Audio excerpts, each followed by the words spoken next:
Ang nag-set up daw, apparently, is si PNOC Director Rex Anthony Villegas. Oo. Appointed pa pala ng Marcos administration. Siya daw yung nag-connect. Sabi, the Philippine National Oil Company Renewables Corporation Director Rex Anthony Villegas was reportedly the Bicolano friend who brokered the meeting between Sara Duterte and her predecessor Leni Robredo. Sabi yan ni Scooper. Si Scooper na naman talaga. O, siya rin yung kanina doon sa beach eh. Oo. Si Scooper daw eh. Yan. Kung kayo ay nasa US, UK, Canada, Italy, France, Spain, Ireland, and Belgium, ay pwede na kayo magpadala na inyong mga remittances dito sa Pilipinas gamit po ang Sendwave. Ang gagawin nyo lang ay download ng Sendwave app, gumawa kayo ng account. Ilagay nyo na yung bank account details dyan at pwede na kayo magpadala sa GCash, Cash Pickup at iba't ibang mga bangko sa Pilipinas. At kapag ginamit nyo pa kayong promo code na Coach Jarrett, andyan. Ayan, nakasulat o, Coach Jarrett. O, yan, wait, lalakyan natin. Yan. Yan. Makakuha pa kayo ng karagdagan $20 free credit sa inyo pong unang padala. Kaya gamitin na po si Sendwave for all of your remittance needs. Yan. And Scooper identified Villegas as the person who supposedly reached out to Robredo to ask if she would be open to meeting Duterte. Okay. So before pa pala pumunta si Sara sa Albay, nagpadala na ng feelers yung partido ni Sara. In a statement Friday, after Politico broke the story on the Duterte-Robredo meeting, the OVP said a Bicolano friend invited her to Naga City to attend the centennial anniversary mass of Our Lady of Peña Francia. The same friend also arranged a casual meeting with former Vice President Leni Robredo. Yan. Villegas describes himself as a war management strategist. Ay, may ganun. War management strategist? Taray! What's unclear is if Robredo and Villegas are friends, okay, pareho daw silang taga Naga City, at si Euro Airlink Corporation, na pag-aari doon ni Villegas, ay nakarehistro sa Naga. Ay, panahon pa pala ni Duterte to. Ay, may kaso pa siyang graft. May kaso pa siyang graft to sa ombudsman. In February 2020, Villegas was appointed by Duterte to the PNOC Renewables Corporation. The following month, Ombudsman Samuel Martires filed graft and indirect charges against him and other former NPFI board members. Oo. Pero mga kotsero, ang tanong kasi dito, hindi na kung sino eh. Masyado nang short-sighted tayo niyan pag ang inisip natin kung sino yung nag-broker. Ang tanong kasi dito is bakit? Bakit may ganong drama? Bakit may ganon? Ano nangyari? Ito ang sinabi ng isang political analyst. Ito sabi niya. Kung hindi yan tungkol sa politika, pwede naman mag-meeting. Lagi naman silang nag-meeting. Magkaibigan nga sila bago pa maging presidente si Digong eh. Imposibleng walang halong politika. Ito ang pananaw ng political analyst na si Professor Ferdy Pasion kaugnay sa napabalitang pagkikita ni Vice President Sara Duterte at Leni Robredo. Paliwanag ni Professor Pasion, maaaring bahagi ito ng kanilang paghahanda o posibleng pagtutulungan sa darating na halalan. Well, maring palabasin nila na hindi na popular si Bongbong, maraming pagkakamali sa liderato ni Bongbong at magkakaisa na, magbabalik na sa dilawan muli ang mga Duterte na kung saan naman sila talaga nanggaling at maring mag-field sila ng common candidates nila for next year's election and beyond. Gusto ko yung comment ni Professor Pasion.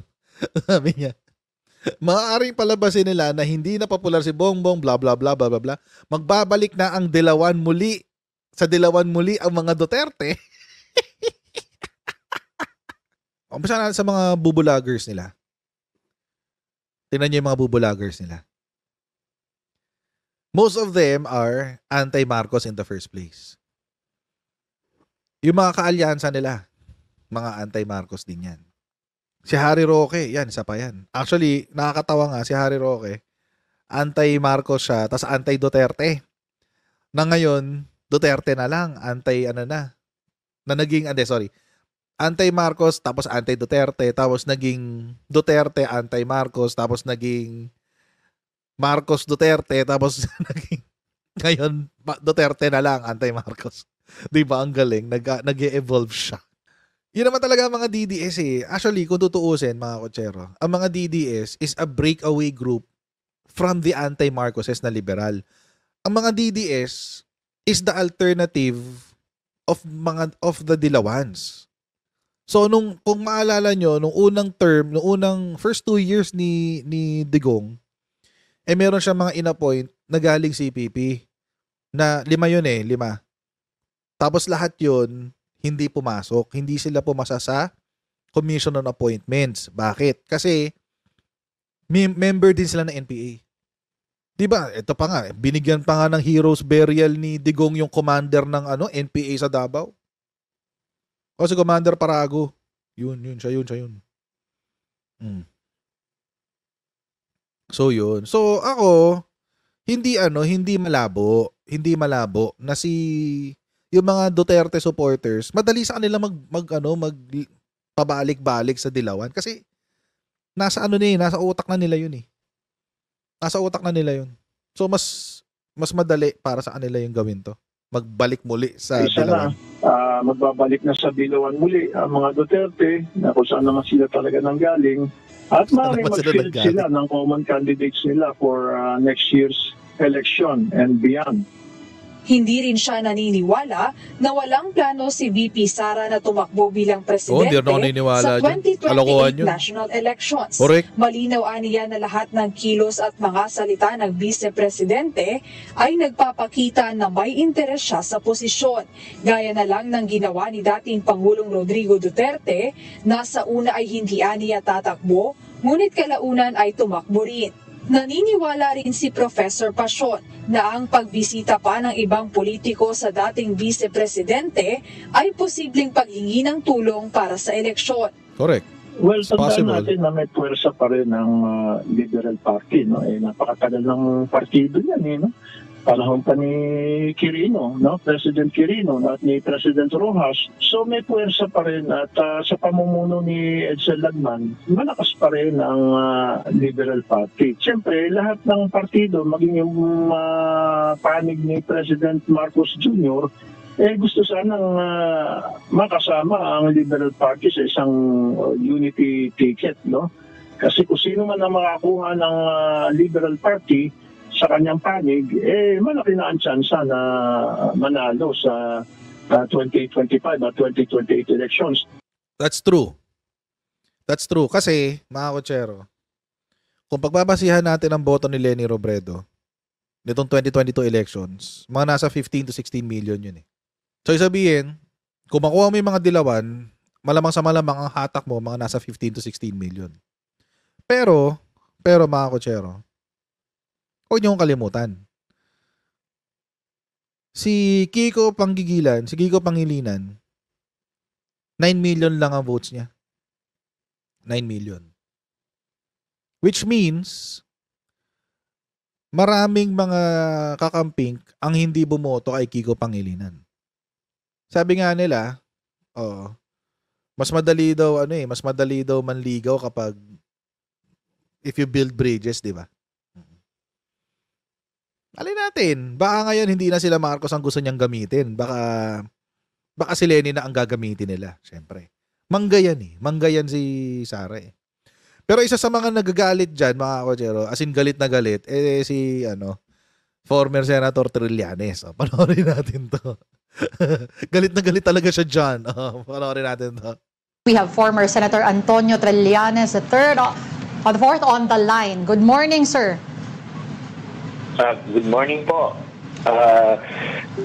Miss Angela and sa ating mga viewers.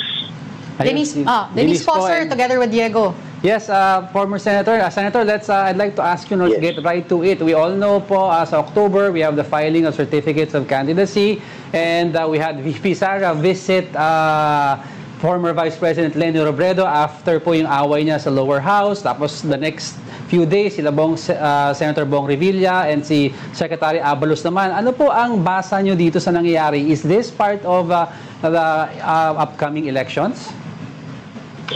Yan ito po, no? Kailangan natin i-differentiate yung visit nila Senator Bong Revilla at Secretary Abalos, no? Kasi sila, candidate sila dito sa upcoming election. So, ginagawa naman po yan, ano? Nagko-call ka sa mga local leaders, mga political personalities doon. Ngayon, itong si Sara Duterte, vice president siya. Sitting. But ang context nito, ang larger context nito, under siege siya, di ba? Iniimbestigahan Yes. sa House ng corruption at kung ano-ano pa. So, iba yung konteksto ng pagbisita niya. And ganito yan, no? Hindi naman kasi totoo rin yung sinasabi na biglaan niya, na planado po lahat yan. Hindi na kayari sa politika Nagko-coordinate yung po yan. Kasi di ba, out of courtesy, ikaw, magko-coordinate ka na bubisita kami dyan, pupunta kami Right. dyan. Truth. So may prior coordination. Ngayon, yung sinasabi ni Attorney Barry Gutierrez na 30 minutes na lang, short notice yan, that is a lie. Yun naman yung dati kinamumuhian ito si Harry Roque dahil grabe magsinungaling. Tapos ang itong VP Lenny na camp, ito, di ba, where they're projecting na sila yung maayos, sila bakit kailangan mag-cover up at bakit kailangan magsinungaling na as though she didn't have any choice. Of course, she did have a choice, no? At ito lang naman yung sinasabi natin. Yung sensitivity. Kasi supposed to be the lines have been drawn. No?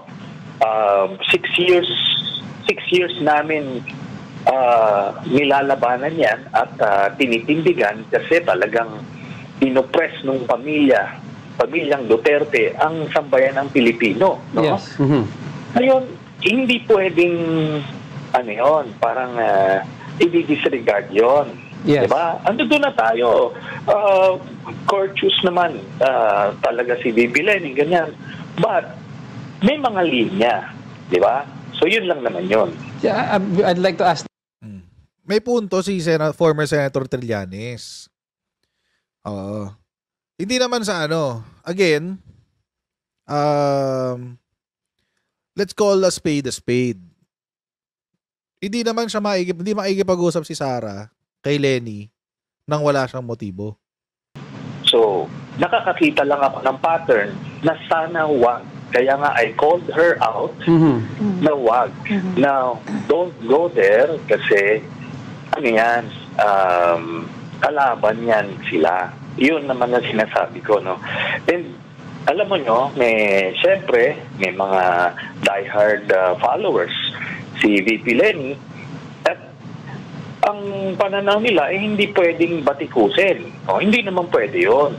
Kasi kung ako binabatikos ko mga incumbent presidents, lahat, tinitindigan ko, tapos hindi ko pwedeng unahin yung kakampi. Dapat walang ganon. Kung ikabubuti ng bansa, di dapat doon tayo. Ngayon, sinasabi ko lang, yung optics kasi nag-meeting sila ng 1 oras, sa public at large, ang senyales nun, okay sila. Nating chami-chami sila, di ba? So, may problema kami doon. At least on our end, na mga tumindig at lumaban dito sa mga Duterte. So, yun. And, antayin natin kung anong mangyari after this. Sir, we also want to get your take, because nagsalita po itong si spokesperson na Barry Gutierrez at ang sinabi niya, and I quote, hindi tayo bastos when it comes to the visitors, regardless naman daw po ito of the political affiliation. What's your take, sir? Well, that's the afterthought explanation. Kasi, napuna na di ba? Pero, alam nyo, sinasabi nila yan, pero I don't see any scenario na makikita kong magmi-meeting o i-welcome ni VP Lenny, yung mga gaya nila ay ni Marcos o ni President Marcos o try nga natin. Any member of the Marcos family. Di ba? Kasi yun naman yung personal line ni VP Lenny. Kaya Sige nga. Challenge accepted kaya yon ng partido ni Lenny. Oo. Try mo kayang i-welcome si Amy Marcos. Dalaw siya sa'yo. Ang laking issue na ito na gustong isang tabi ni Sara Duterte. Kaya kailangan niya ngayon gamitin si Leni Robredo. At naririnig nyo naman kanina, doon sa balita kanina, merong call for her impeachment. Si Trillanes din nag-file ng mga articles of, magpa-file daw ng articles of impeachment. Aabot daw sa 22 articles. My goodness, napakarami naman nun, 22. Diba? Parang parang walang parang ang dami mong ginawang pagkakamali, ang dami mong ginawang kalokohan, di ba? Oh, matindi yun. Matindi. So mga kochero, sabi ni Sara Duterte, she's neither distressed nor desperate. Oh, actually, tulad nga na sinabi ko noong una kong vinlog yung topic na yun. Hindi ko naman naisip na distressed at desperado siya. O, hindi naman yun yung una kong naisip. Pero dahil sinabi nila, o di naisip ko na rin, hindi nga kaya desperado nga talaga siya. Kaya ganon. Oo. And I'll see all of you in our next Coach Jared Live. God bless and see you next time, guys. Bye.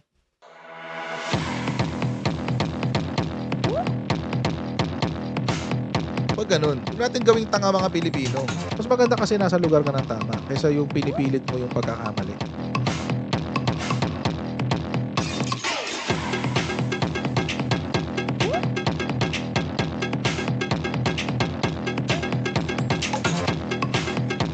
Are they willing to go that far? Hindi makakalimutan ng Pilipino yan hanggat di nasasagot niya. Sino ngayon nagsasabi ng totoo?